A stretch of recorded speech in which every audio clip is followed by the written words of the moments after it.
noite. Vamos abrir nossas Bíblias no livro de Ageu, profeta Ageu. Nós temos 4 profetas maiores. Isaías, Jeremias, Ezequias e Daniel. E temos 12 profetas menores. Ageu é o 10º livro dos profetas menores. Profeta menor não é uma referência ao tempo em que o profeta profetizou. Menos tempo, profeta menor, mais tempo. Ageu, por exemplo, foi 4 meses o ministério dele. Somente 4 meses Ageu falou ao povo. Nós vamos ler Ageu nesta noite, os irmãos acompanhem. No 2º ano do rei Dario, no 6º mês, no 1º dia do mês, veio a palavra do Senhor por intermédio do profeta Ageu a Zorobabel, filho de Salatiel, governador de Judá, e a Josué, filho de Josadaque, o sumo sacerdote, dizendo.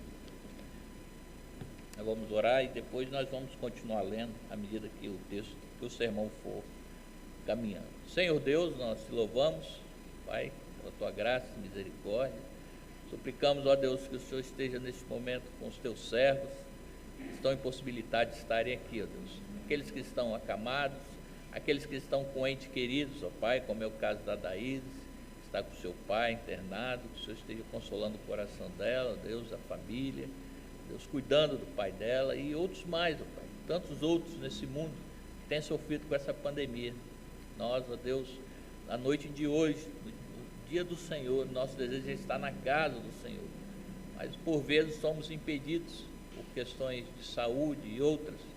O Senhor console os corações, ó Deus, nessa noite, aos irmãos que acompanham de forma online, esteja falando aos nossos corações nessa noite, Pai. Nós suplicamos a tua graça, a tua misericórdia, nós possamos aprender algumas lições com Ageu, ó Deus, com os erros do povo daquela época, ó Deus, e com os erros do presente. Nós consigamos, ó Deus, por intermédio da tua palavra, sairmos aqui nesta noite edificados, fortalecidos, exortados, para enfrentarmos aí mais uma semana, Deus, nesse mundo que tem tentado de todas as formas roubar e minar a nossa fé. A nossa oração em nome do Senhor Jesus. Amém. Ageu significa minha festa, minha festa. O nome de Ageu no hebraico significa minha festa. Então, como eu disse, ele profetizou por 4 meses somente, 4 oráculos ou 4 mensagens, né? Certa vez uma mulher muito pobre, é uma parábola, né? Uma mulher muito pobre passava em frente a uma caverna e ouviu uma voz dizendo: entre, pegue o que quiser. Aí ela se espantou com aquilo e viu uma caverna assim na pedra. Então ela entrou, e quando ela entrou, aquela caverna estava cheia de ouro e pedras preciosas, e ela com seu filho no colo. Então a voz novamente diz: pegue o que puder, o que quiser e saia, mas lembre-se, depois que a porta fechar, nunca mais se abrirá. E aí quando ela colocou a criança no chão e começou a catar tudo aquilo que ela podia, enfiando nos bolsos, no avental, a voz disse para ela assim: ó, não se esqueça o principal. E aí então ela começou a catar aquilo tudo ali, e daí a pouco a voz falou assim: faltam 5 minutos. Ela ainda pegou mais alguma coisa e saiu desesperada correndo, e a porta se fechou definitivamente, e ela esqueceu o filho lá dentro. A riqueza logo se acabou, mas a angústia e a tristeza acompanhou ela o resto da sua vida. Quais lições nós podemos tirar de Ageu nesta noite? Com base em Ageu 2,17, ele diz assim: eu vos feri com queimaduras, com ferrugem, com saraiva, em todas as obras das vossas mãos, e não houve entre vós quem voltasse para mim, diz o Senhor. Nós estamos vivendo tempos assim. Temos perdido parentes, amigos, entes queridos. Os países estão uma loucura, a vida social, a vida política, está uma loucura. Mas tudo isso no controle, na estrita permissão de Deus, na ordem de Deus. Mas o que isso tem acontecido? Temos visto suicídios, desilusões, sofrimentos, mas qual tem sido a reação da igreja com relação a isso? Como que a igreja tem reagido a tudo isso que tem acontecido? Nós temos sido resilientes, temos lutado, temos buscado ser forte em meio a tantas dificuldades, temos buscado ao Senhor, ou temos deixado que pessoas ou acontecimentos tirem de nós o prazer de estarmos aqui nesta noite, adorando ao nosso Deus, ouvindo a palavra do Senhor? Pessoas com duras críticas, com arrobos de autoafirmação, com as narrativas que ouvimos diariamente nos jornais e lemos na mídia sobre o que anda acontecendo, que a igreja é responsável por isso, por aquilo. Como nós temos reagido a essa situação? Eu cada vez mais creio que existe um ditado popular que não creio nele cada vez mais, que diz que se não vem pelo amor, vem pela dor. Se isso fosse uma verdade, nós estaríamos com as igrejas transbordando de gente. Pelo contrário, nós vemos gente que quase morre e volta para a mesma vida de antes, tanto crente como não crente, mesma coisa. Isso só é uma verdade na vida do crente, na vida do remido, do salvo, que quando ignora a sua adoração por amor e reverência ao Senhor, o Senhor então fere ele com saraivas, né? Igual diz aqui no 2,17, queimaduras, ferrugem, saraiva, porque o crente, ele vai voltar, o crente salvo, remido, ele vai voltar à adoração, e Deus vai trazer de volta, a que preço for, custe o que custar, Ele te trará de volta. Se não o servirmos, aí sim, se a igreja não quiser servi-lo por amor, vai ter que servi-lo em meio à dor. E essa é uma realidade muito clara na vida desse povo aqui de Israel. Mas, seja em meio à alegria ou em meio à dor, nós só serviremos ao Senhor o dia que isso aqui aconteceu. Versículo 1,14. O Senhor despertou o espírito de Zorobabel, o espírito de Josué, sumo sacerdote, e o espírito do resto do povo. Se o Senhor não despertar o nosso espírito, não tem grito que vai resolver, não tem nenhuma palavra de ânimo ou de coragem. Nós precisamos buscar o ânimo, o despertamento do Senhor. Por isso que nessa noite eu quero falar sobre o tema é tempo de restaurarmos o culto do Senhor. É tempo de restaurarmos o culto do Senhor.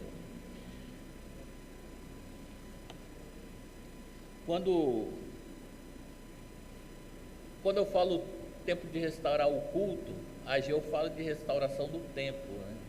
Mas isso tem tudo a ver, né? Templo e culto tem tudo a ver com uma coisa com a outra. Um templo, um local não transforma ninguém em crente, mas a igreja reunida transforma um local em templo. Hoje nós temos esse belo templo para nos reunir, e Deus queira que permaneça assim por muito tempo.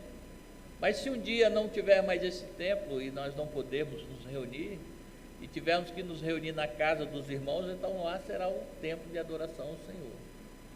Lá será o templo de adoração ao Senhor. Se nós tirarmos a presença de Deus aqui desse local, vai ser um mero encontro social que nós teremos aqui, um encontro de pessoas. Nós nos encontramos aqui não para nos ver ou para nos encontrar, muito embora isso seja muito bom e gratificante, mas nós nos reunimos aqui com um objetivo: cultuar a Deus. Então o templo tem esse objetivo, tinha naquela época e tinha hoje. A diferença é que naquela época Deus se manifestava no templo. Lembra lá que na inauguração do templo de Salomão, né, o templo ficou tão cheio de glória que ninguém conseguia entrar. Era uma coisa assim que... Então Deus, naquele tempo, se manifestava no templo. Então as pessoas careciam do templo para se encontrar com Deus. Era lá que ele se manifestava. Hoje é diferente. Deus se manifesta em cada um de nós, mas isso também desperta o nosso desejo de estar no templo.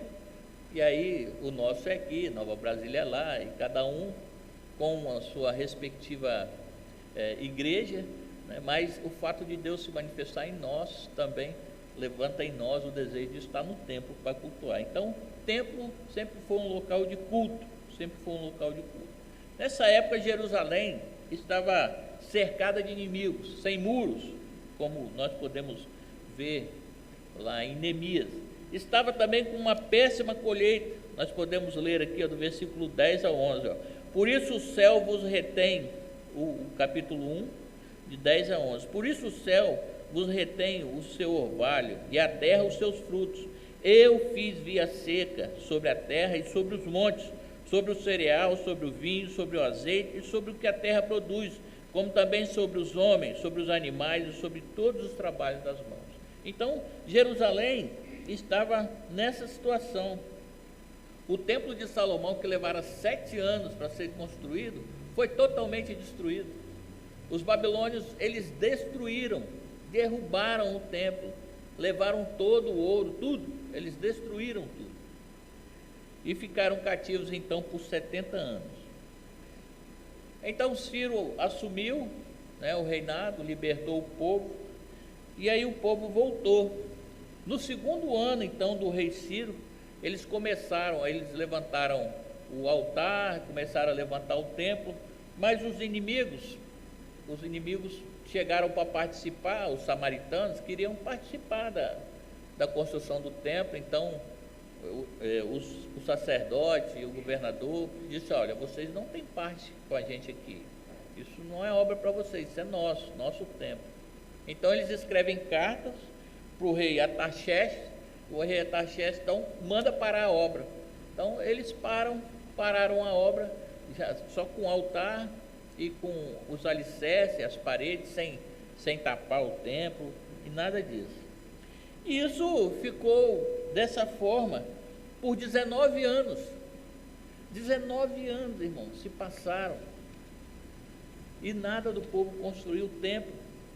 Eu creio que alguns até gostaram dessa ordem do rei, né? Eu até queria fazer, mas o rei não quer deixar, então tudo bem. Porque isso a gente pode ver na segunda tentativa deles, quando Ageu então aparece, e é uma coisa assim que a gente tem que ter sempre em mente, eu creio que os irmãos têm isso em mente, e muito embora Ageu, Zacarias e Malaquias, que estão aqui, são os 3 profetas depois do exílio, embora eles estejam aqui, mas eles estão inseridos lá naquele contexto, entre Esdras, Neemias, eles estão por ali, né? Eles estão naquela região ali. Então, o que acontece?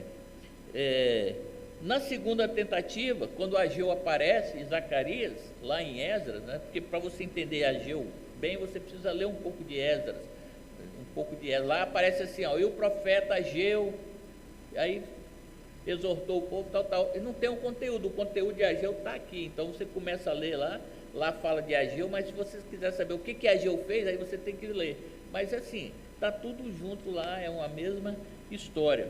Então na segunda vez eles começaram de novo a reconstruir, começaram de novo sobre a exortação de Ageu.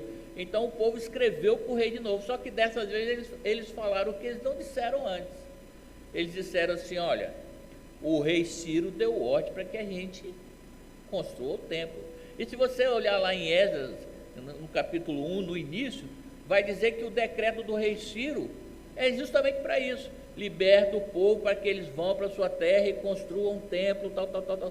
O decreto falava isso, que eles tinham que voltar para construir o templo, mas eles não cumpriram nem a ordem do rei e nem a de Deus, né? Então, quando os inimigos de novo escreveram ao rei, aí agora alguém disse assim: olha só, o rei Ciro autorizou que nós fizéssemos isso. Quando essa carta então, chegou lá no rei Dari, que agora era o rei Dari, depois de 19 anos, então ele falou assim: olha, vamos procurar os anais, então vamos procurar. Aí acharam o decreto de Ciro. Aí então Dario fala, olha, realmente eles têm direito de construir o templo, não interfira e ajude no que puder. Aí então eles reconstroem o templo, né? Eles reconstroem o templo. Então nessa viagem aqui, né, Ageu é muito interessante por causa da datação, né? A datação de Ageu é muito interessante. Então nós viajamos aqui até o dia 29 de agosto do ano de 520. 520 era o ano que estava nascendo Roma, o Império Romano. Então nós estamos aqui então voltando o carrilhão do tempo até o dia 29 de agosto de 520. E aqui fala no primeiro dia do mês. Por que ele fala primeiro dia? Eu estou falando 29 de agosto, porque o calendário judaico é diferente do nosso. O calendário judaico é diferente do nosso. Por exemplo, quando Ageu escreveu isso aqui, era o mês de Elu. Elu corresponde a agosto e setembro. Então, assim, o mês judaico, ele fica entre 2 meses do nosso calendário. Então, esse mês de Elu, ele começa entre agosto e setembro. E o primeiro mês de Elu é 29 de agosto. Por isso que tem essa diferença. Então, Ageu convoca o povo para construir o templo, né? E faz isso à luz de 4 mensagens. E mais uma vez, falando aí da questão dos dias, é algo interessante, a datação dos dias, né? Por exemplo, aqui no versículo 1, ele fala assim, ó, no primeiro dia do mês, do 6º mês. O que acontecia no primeiro dia? No primeiro dia era a festa da lua nova. Isso está lá registrado em Números 28:11. No início do mês, né, vocês trarão para mim as primícias, tal. Então era um dia de festa. A cidade estava povoada, as pessoas tinham ido. Então, depois de tantos anos sem ouvir a palavra de Deus, é um cativeiro, né? Então aparece Ageu aqui, então se levanta no meio do povo e ele diz essa palavra. Depois no 2:1 ele fala no 21º dia do mês 7º, isso é 17 de outubro de 520. O que acontece no mês 7? Se você for lá em Levítico 23, você vai ver que é um mês de festa. Lá em Levítico é um mês de festa. No dia 10 do mês 7º é o dia da expiação, o dia nacional de expiação, é quando o sacerdote entra no Santos dos Santos, uma vez por mês entrava, né? Então, no dia 10 é o dia da expiação, no dia 15 é a festa dos tabernáculos. No dia 15 é a festa dos tabernáculos, que o povo habitava em tenda, para lembrar quando eles saíram do Egito, aquela coisa toda. Aí é que fala, no versículo 2:1, fala assim, ó, 21º dia. 21º dia, aí você conta, ó, 15, 16, 17, 18, 19, 20, 21. O dia 21, o que tem isso? No último dia, era o dia da festa. Eles ficavam 7 dias. E no último dia, eles se reuniam no templo para encerrar a festa com culto ao Senhor, com oferta, com tudo. E nesse dia, então, Ageu aparece profetizando. Veja que as coerências, né, que Deus... A festa de Pentecostes, a descida do Espírito Santo, lá em Atos, foi no Pentecoste, e aí os irmãos podem ver lá no versículo 2 de Atos, que fala que tinha pessoas de todas as nacionalidades ali, porque era um dia especial. Então, Deus escolhe esses dias, então, para falar ao coração do povo. E aí, uma última curiosidade, em João, aqui foi no último dia, 21º dia, depois do dia 15, era o último dia da festa. Em João, capítulo 7, versículo 37, fala que Jesus apareceu na festa dos tabernáculos no último dia. No último dia, ele entra no templo, na festa dos tabernáculos, igualzinho aconteceu aqui. Então, as curiosidades que a palavra de Deus, né, nos mostra, assim, a coerência, as coisas que Deus vai mostrando para nós como que o Antigo Testamento é a sombra, como que ele explica o Novo Testamento, como que o Novo Testamento está inserido no Antigo Testamento, como que ele se completa. Então, se alguém disser aí que há separação, né, não acredite nessas palavras.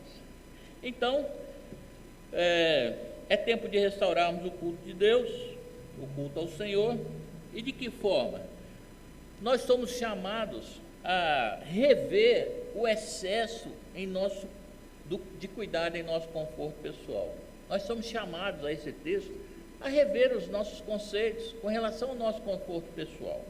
Então, no versículo do 5, diz aqui, assim fala o Senhor dos Exércitos, a partir do 2. Assim fala o Senhor dos Exércitos. Esse povo diz, não veio ainda o tempo em que a casa do Senhor deve ser edificada. Veio, pois, a palavra do Senhor, por intermédio do profeta Ageu, dizendo, acaso é tempo vós de habitar em casas apaineladas, enquanto essa casa permanece em ruína? Assim diz o Senhor dos Exércitos, considerai o vosso passado, tendes semeado muito e recolhido pouco, comeis, mas não chega para fartar-vos, bebei, mas não dá para saciar-vos, vestivos, mas ninguém se aquece, o que recebe salário, recebe-o para pô-lo num saquitel furado.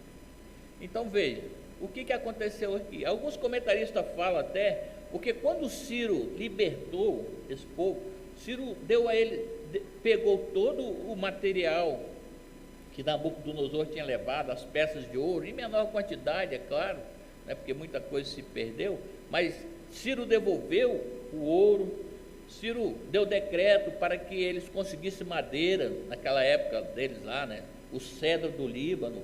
Ciro providenciou tudo para que eles reconstruíssem o templo. A comentarista aqui diz que eles pegaram a madeira que era para o templo e fizeram as suas casas. Por isso a palavra paineladas, que vem de painel. O que acontece? Alguns traduzem como casas de fino acabamento. Eles construíram casas forradas, o teto, apaineladas, né, com painéis. Por isso que Deus fala, né, a minha casa está destruída e vocês estão morando em belas casas, casas finas. Mas olha como que está a vida de vocês. Tem seca, tem fome, vocês bebem, não se saciam, o dinheiro de vocês não dá para nada, porque nós precisamos entender, irmãos, que o nosso sucesso maior é quando nós priorizamos as coisas de Deus. Veja que a vida deles, eles estavam bem acomodados, com boas casas, mas Deus fala, a vida de vocês está muito ruim, a vida de vocês está muito ruim. Ele fala aqui, no versículo 9, esperaste muito e eis que veio ser pouco, e esse pouco, quando trouxesse para casa, eu com assopro dissipei. Por quê? Diz o Senhor dos Exércitos, por causa da minha casa, por causa do culto, por causa da forma que vocês estão agindo com relação à minha pessoa, um desprezo a Deus. Então, veja que quando esse povo voltou, realmente havia uma pobreza muito grande. Se você olhar lá tem um texto lá em Neemias, né, que ele sai de cavalo à noite para passar no meio da cidade, e ele diz que tinha lugar que o animal não passava, tamanhos escombros, lixo. Então a pobreza era muito grande. Então o que acontece? Esse povo precisava construir a casa, plantar, colher, vender, negociar, para ter dinheiro, para poder construir a obra de Deus. Mas Deus trata com eles em duas oportunidades. Versículo 5, Deus fala com eles assim, versículo 5 aqui, considerai o vosso passado. Versículo 7, considerai o vosso passado. Deus fala com eles assim, veja o caminho que vocês trilharam no passado, aonde levou vocês. Veja o que aconteceu com vocês no passado. Vocês olhem para o passado e observem o que vocês estão fazendo novamente da vida de vocês. Porque a causa do cativeiro, se nós lermos lá em Jeremias capítulo 7, você vai ver que o templo era um grande amuleto. Por isso eu entendi por que Deus deixou que aquele templo fosse todo destruído. Você vai lá em Jeremias capítulo 7 e lá então está escrito que o povo fazia toda sorte de coisa ruim e vinha para dentro do templo, porque eles diziam, aqui é a casa do Senhor, aqui ninguém nos alcança. Então Jeremias aparece dizendo para eles, né, que eles estavam enganados, e de fato, então o templo foi completamente destruído. Nós não podemos usar o templo como Bíblia e nossa vida cristã, trazendo para o nosso contexto de hoje, como um amuleto, né? Como um amuleto. Eles faziam isso com o templo. é um objeto da sorte. É aquela Bíblia que fica aberta no Salmo 91. Isso não tem razão nenhuma, isso não funciona. Quando nós falamos de restaurar o culto, nós poderíamos dizer assim, mas eu estou aqui todo domingo no culto. Mas a questão é, como que nós estamos aqui no culto? De que forma nós temos vindo ao culto? De que forma nós temos cultuado? Qual a importância que isso tem ocupado da minha vida, na minha vida cristã? O povo, no texto aqui, eles não disseram, nós não queremos construir. Eles disseram, ainda não é chegado o tempo, ainda não é chegada a hora. Então, esse povo, quando voltou, então eles começaram então a fazer o templo, e logo que houve uma oposição, eles então abandonaram a obra, e isso por 19 anos. Isso é muita coisa, irmãos. Isso é muita coisa se nós levarmos em consideração o contexto do templo para aquele povo, como eu disse, né? Os sacrifícios, a expiação, as ordens lá de Levíticos, como que devia funcionar, era tudo no templo. Se não tinha templo, então o que acontecia? O que aconteceria? Imagina se nós tivéssemos um desastre natural aí, e um terremoto, né? Esses barracos nossos aí do Brasil, se der um terremoto, vai ser um monturo só. Essas gambiarras que a gente vai fazendo um em cima da outra. E aí esse templo aqui vem abaixo, as casas. Quem é que se preocuparia com isso aqui antes de cuidar da sua casa? Ai, minha casa caiu aqui, mas eu vou lá na igreja ver o que está acontecendo. Quem faria isso? E aí ficaríamos sem tempo, sem internet, sem Zoom, sem Google Meet, sem WhatsApp. Domingo de manhã, faríamos o quê? Domingo à noite, qual seria o nosso destino? Alguns, uns e outros, se reuniriam em torno da Bíblia, mas creio que não a maioria. Então veja a importância que nós temos que dar a esse lugar aqui, como nosso lugar de refúgio, o nosso lugar de culto. Então, Senhor, nós somos chamados para pensarmos na nossa vida, nossos cuidados com a nossa vida. Nós vivemos uma loucura de aquisição de bens, de aquisição de coisas. Nós vivemos uma loucura. Existem países onde não se conserta carro mais. O carro estraga, é mais barato você comprar um carro novo, e aquele carro fica lá. Então, assim, nós somos chamados para isso, para rever.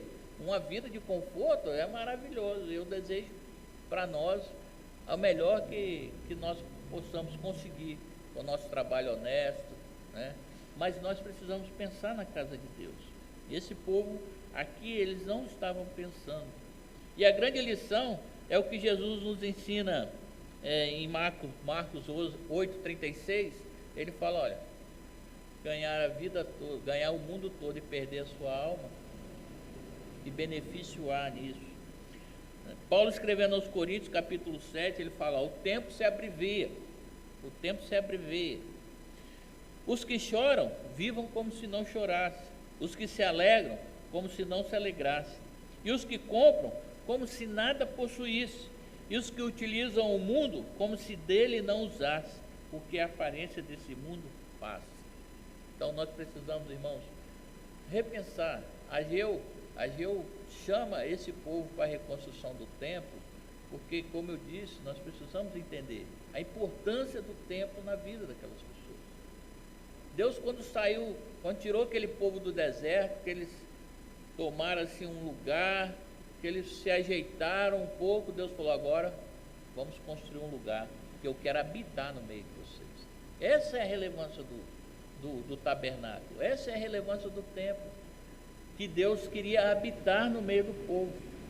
Então, esse contexto aqui era muito importante.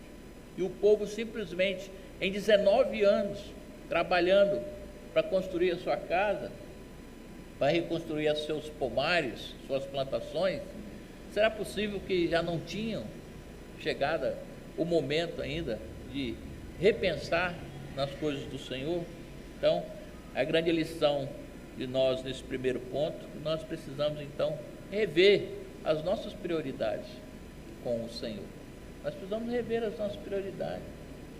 E assim, tem coisas simples que a gente fala sempre. Quem é empregado sabe como é que a coisa funciona. Quem tem patrão sabe como que a coisa funciona. Não basta simplesmente você levantar de manhã e dizer: hoje eu não estou afim. Hoje eu não estou afim. Não basta simplesmente você ligar e dizer: estou com uma dor de cabeça, não vai rolar, hein? Chefe, faz isso para ver. Então nós temos toda a diligência com os nossos patrões, o nosso emprego, e devemos ter mesmo. O trabalho é bênção de Deus para a nossa vida. Quem não tem patrão, está ali, ó, Cleber, Fernando, o Wellington, né? Eu me lembro assim rapidamente, mas que são chefes de família. Não pode simplesmente na segunda, na terça, na quarta: hoje eu não quero, hoje eu não estou afim. Não pode, não pode, porque ele tem um compromisso moral com os filhos, com a esposa, com a casa, com o governo, que quer a parte dele de qualquer forma. Se nós agimos assim, com coisas passageiras, por que nós agimos diferente quando se trata da nossa relação com Deus? Hoje eu não vou na igreja porque simplesmente nós não podemos, irmãos, pensar dessa forma. E é isso que Ageu fala, e é isso que Deus fala: olha que vocês já passaram por isso. Vocês acabaram de chegar de um cativeiro de 70 anos. E agora vocês estão da mesma forma, indo pelo mesmo caminho. Então não esperemos então que o cativeiro nos alcance, né? Que as saraivas e as queimaduras de Deus nos alcancem. Nós somos também chamados na restauração do culto, do nosso culto, nós somos chamados ao arrependimento. Versículo 2, a partir do verso 10, ele fala: ao 24º dia do mês, 9, no segundo ano de Dario, veio a palavra do Senhor por intermédio do profeta Ageu, dizendo: assim diz o Senhor dos Exércitos, pergunta agora ao sacerdote a respeito da lei. Se alguém leva carne santa na orla de sua veste, e ela vier tocar o pão, ou no cozinhado, ou no vinho, ou no azeite, ou em qualquer outro mantimento, ficará aí santificado? Responderam o sacerdote: não. Então perguntou Ageu: se alguém que se tinha tornado impuro pelo contato com um corpo morto tocar em alguma dessas coisas, ficará ela imunda? Respondeu o sacerdote: ficará imunda. Então prosseguiu Ageu: assim é esse povo, e assim é esta nação perante mim, diz o Senhor. Assim é toda a obra das suas mãos, e o que ali oferece, tudo é imundo. Então veja, que coisa interessante. Deus então desperta o coração da liderança, do povo, e eles começam a trabalhar, e eles estão lá trabalhando. Aí Deus chega lá e fala: espera aí, está muito bonita a obra, todo mundo trabalhando, mas espera aí, vamos falar de santidade? Vamos falar de santificação? Vamos falar de uma vida? Porque no fim das contas, irmãos, é isso que conta. No fim das contas, é isso que conta. É a vida daquele que está trabalhando para Deus. Não é o trabalho que conta. Não é a obra que conta. É a obra que conta. Veja que ele estava fazendo a obra de Deus, mas Deus falou: espera aí, deixa eu perguntar uma coisa a vocês. Se você estiver levando uma coisa que é santa, né? E aí era a obra, ele estava falando da obra. Se você estiver falando uma coisa que é santa, e essa coisa santa encostar numa coisa imunda, a coisa imunda fica santa, ou a coisa santa fica imunda? Aí eles responderam: não, a coisa santa fica imunda. Aí ele falou: então, é desse jeito. Porque Israel era povo santo, nação santa, sacerdócio real, povo de propriedade exclusiva de Deus, Israel. Mas quando Israel se misturou com o povo, ele não santificou o povo, ele se tornou imundo. Ele absorveu as coisas do mundo, as coisas dos povos que viviam ali. Deus se tornou exclusivista no Antigo Testamento, mas não foi por culpa de Deus não, porque ele mandou Jonas ir lá em Nínive pregar o Evangelho, né? Elias foi lá, né, na terra de Serepta, e era para o povo de Israel se tornar uma nação abençoadora. E no Novo Testamento a coisa estava caminhando para isso. Jesus já tinha subido aos céus, né? Jesus tinha subido aos céus, e aí então os apóstolos ficaram ali, aquela coisa toda, aquele negócio ali.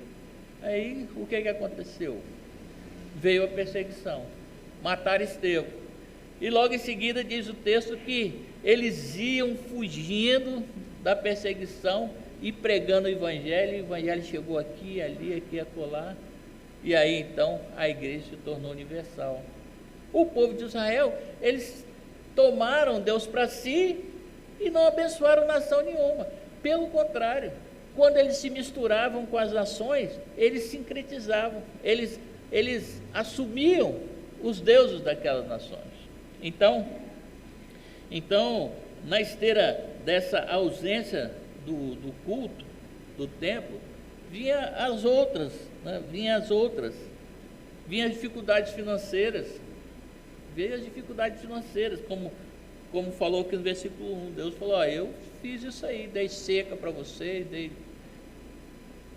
reti a chuva, porque vocês não estão me buscando,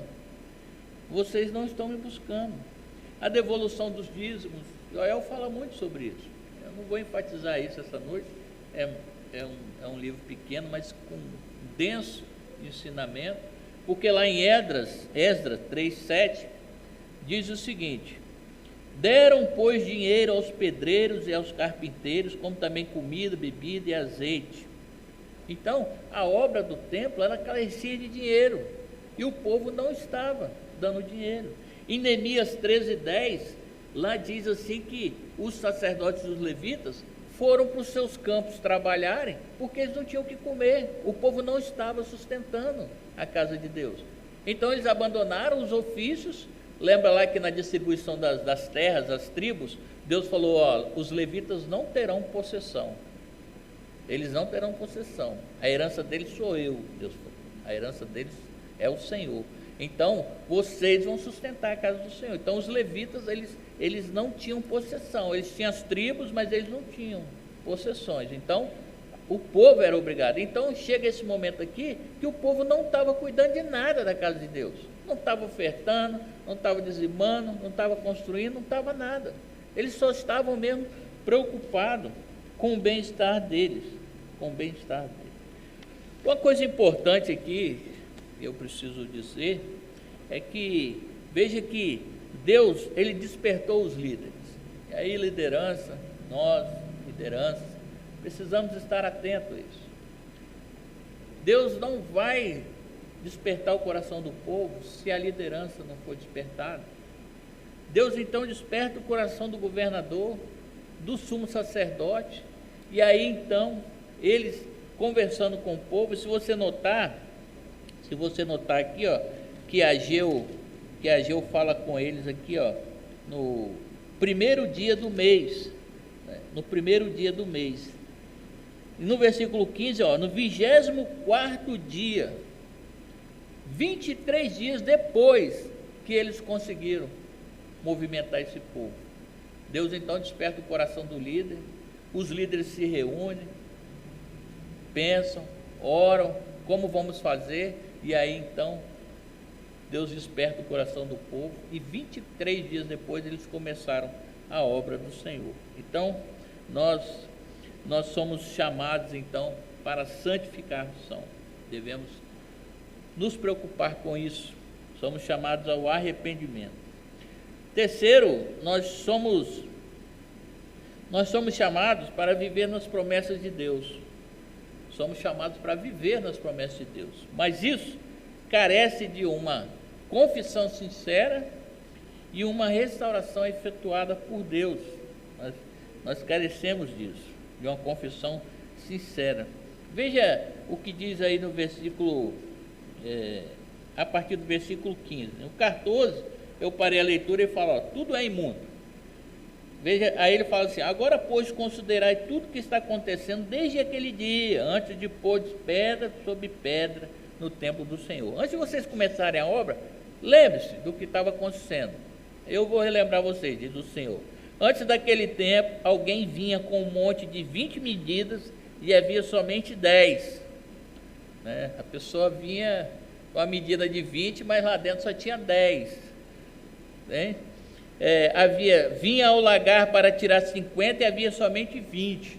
Então, veja que a mão de Deus estava segurando a produção daquele povo.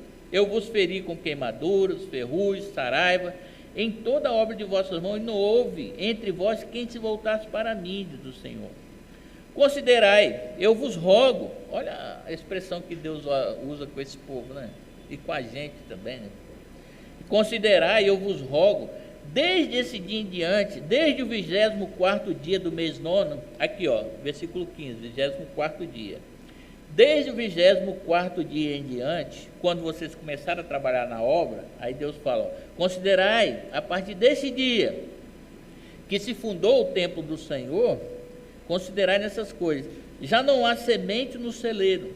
Além disso, a videira, a figueira, a romeira e a oliveira não têm dado fruto, mas deste dia em diante eu vos abençoarei. Veja, que coisa interessante. Arrependimento e mudança, né? Arrependimento e mudança. Nós temos ouvido falar em restauração aí, até nome de igreja, mas restauração sem mudança de atitude, sem perdão, como que pode acontecer? Como você pode, como eu posso ser restaurado? Como eu posso dizer que eu estou restaurado se não há mudança de atitude na minha vida? Se não há perdão, tanto de dar perdão como receber perdão. Então, o que fica claro nesse livro aqui de Ageu é que ele não era um exímio pregador. Ageu não era um exímio pregador, até porque ele pregou 4 meses, cada mensagem em 1 mês, né? E poucas palavras, como você pode ver aqui. O que acontece aqui? Isso acontece porque Deus, assim como conosco, né, usou de misericórdia com Deus. Nós somos alvo da graça de Deus. Veja que nós somos alvo da graça de Deus. O que acontece? Esse povo vivia sob o regime da lei. Ezequiel 18, 19, ele fala assim, ó, a justiça que você praticar, por ela você viverá. Então, eles entendiam isso, de que a prática da lei era o que os levaria ao céu. Então, a prática da lei, muito embora isso nunca tenha acontecido. Paulo afirma que pela lei ninguém nunca jamais foi ou será justificado. O que aconteceu com eles? O mesmo que acontece com nós hoje. Quando Jesus se dispôs a ir na cruz para quitar as dívidas dos eleitos de Deus, daqueles a quem ele chamou, justificou, não houve nenhuma mudança na nossa vida para que justificasse isso. Não houve. Jesus muda a história do homem sem que o homem mude em nada. Eu continuo sendo aquele empedernido, aquele homem, aquela pessoa. Quando Jesus muda a minha vida, é que eu começo a mudar de atitude. Eu não mudo de atitude para que Jesus então morra por mim, visto que o Marco tem melhorado significantemente, né? Então eu vou morrer pelo Marco. Não. Paulo, escrevendo aos Romanos, né, ele no capítulo 5:8, ele fala assim, ó, Deus prova o seu amor para conosco, né, pelo fato de ter Cristo morrido por nós na cruz, sendo nós ainda pecadores. Ou seja, eu estava chafurdado na lama lá, me deleitando no pecado, e Cristo estava morrendo por mim naquela condição. Então, quando ele me tirou de lá, aí então eu começo a mudar de vida. E o que acontece aqui nesse texto? Veja, o que mudou na vida desse povo? No versículo 2:14, ele fala assim, ó, tudo que vocês me oferecem é imundo. Tudo que vocês me oferecem é imundo. No 17 ele falou: eu feri vocês, fiz vocês sofrer, ninguém me buscou, ninguém quis saber de mim, ninguém me procurou. E no 19 final ele fala: mas de hoje em diante eu vou abençoar vocês. Não houve mudança nenhuma na vida do povo, mas Deus graciosamente, pela sua misericórdia e graça, Ele mudou, né? Ele mudou a vida desse povo. Eu vou abençoar vocês agora. Porque eles estavam fazendo a obra? Estavam, mas estavam fazendo de uma forma que não estava agradando a Deus. E Deus fala com eles assim: olha só, tudo, vocês botaram a mão numa coisa santa e transformaram ela imunda. Tudo que vocês fazem para mim é imundo, mas a partir de hoje, visto que vocês atenderam a minha voz, aí Deus é bem claro aqui, ó, desde esse dia em diante, vírgula, no versículo 18, 2:18, desde esse dia em diante, vírgula, desde o 24º dia, que está aqui, ó, puseram trabalho na casa do Senhor, dos exércitos, ao 24º dia, visto que vocês atenderam a minha voz, muito embora vocês atenderam, mas vocês não se santificaram, vocês não largaram alguns comportamentos, mas eu, pela minha graça, eu vou abençoar vocês. Então, nós somos alvo da graça de Deus. É por isso que nós precisamos pensar no valor do culto da nossa vida, o valor do culto da nossa vida, o valor de estarmos juntos na casa do Senhor. Culto solene ao Senhor, toda vez que você olhar isso aí, né, isso começou lá quando o povo já veio no Êxodo. Toda vez que você vê isso aí, você vai ver uma multidão de gente junta cultuando o Senhor. Não existe culto isolado, culto solene isolado. É claro que nós fazemos o nosso culto em casa, mas o culto do dia solene ao Senhor, que é o domingo, ele é um culto onde toda a congregação se reúne para ouvir a palavra de Deus. Somos chamados para viver nas promessas de Deus, porque somos alvos do cuidado de Deus, né? Versículo 2, 8 e 9 fala assim, ó: minha é a prata e o ouro, diz o Senhor. A glória dessa última casa, diz o Senhor dos Exércitos, será maior do que a primeira, diz o Senhor dos Exércitos. E nesse lugar darei a paz, diz o Senhor dos Exércitos.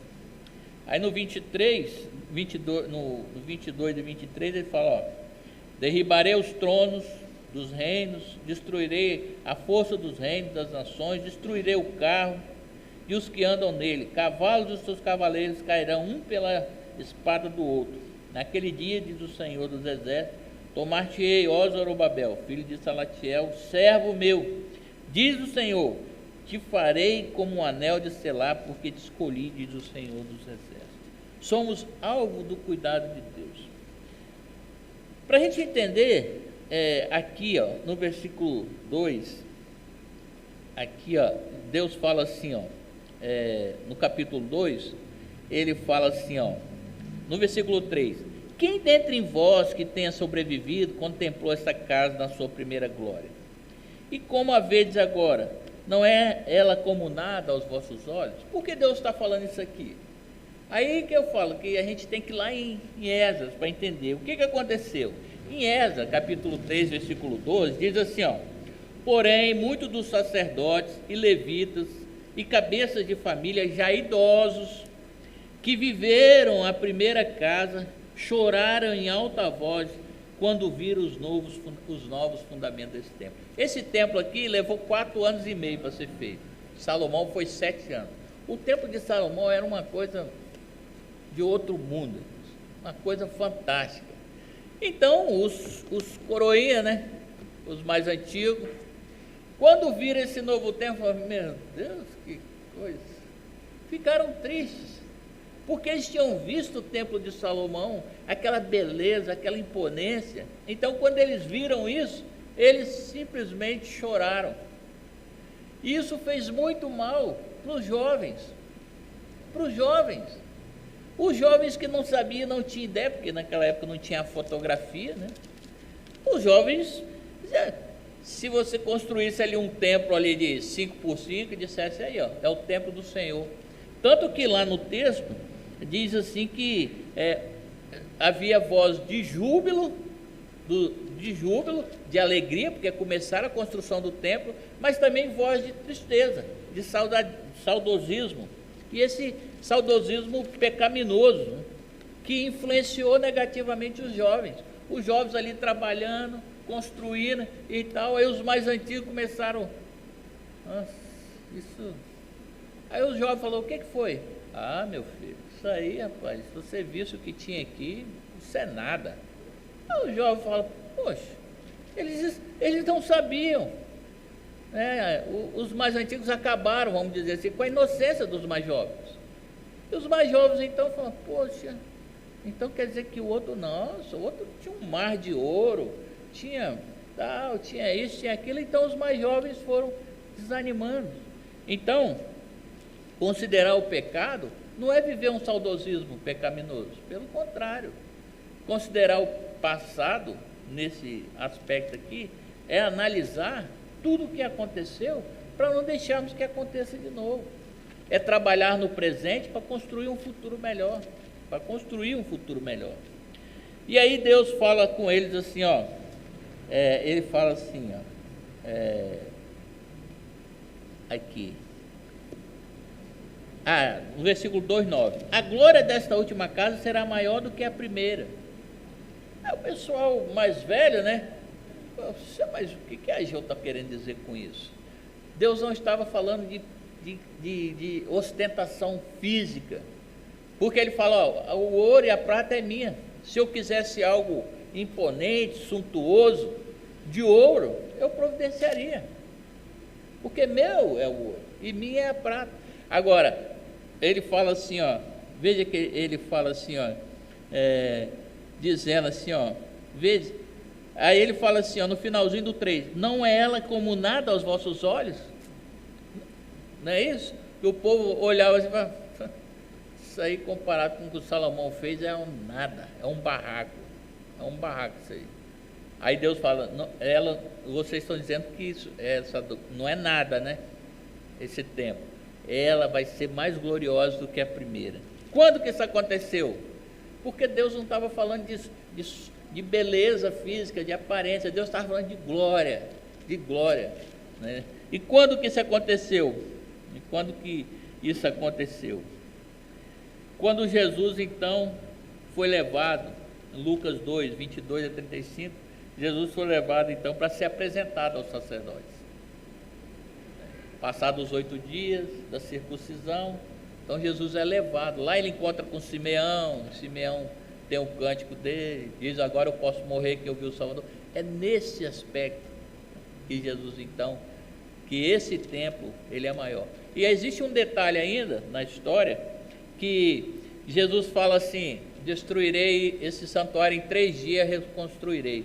Aí o pessoal fala: veja, esse templo levou 4 anos e meio para ser construído. Aí o que o povo responde, os escribas? Em 46 anos esse templo foi construído. O que aconteceu? Herodes, ele reformou o templo todo, ele reconstruiu, ele embelezou aquilo. 46 anos ele passou reconstruindo o templo. Mas não era isso que Deus estava falando, a glória dessa casa. E ele fala assim, e nela eu darei a paz. Que paz é essa? Essa é a parte mais importante da vida de Cristo para a nossa vida. Jesus fala que aquele que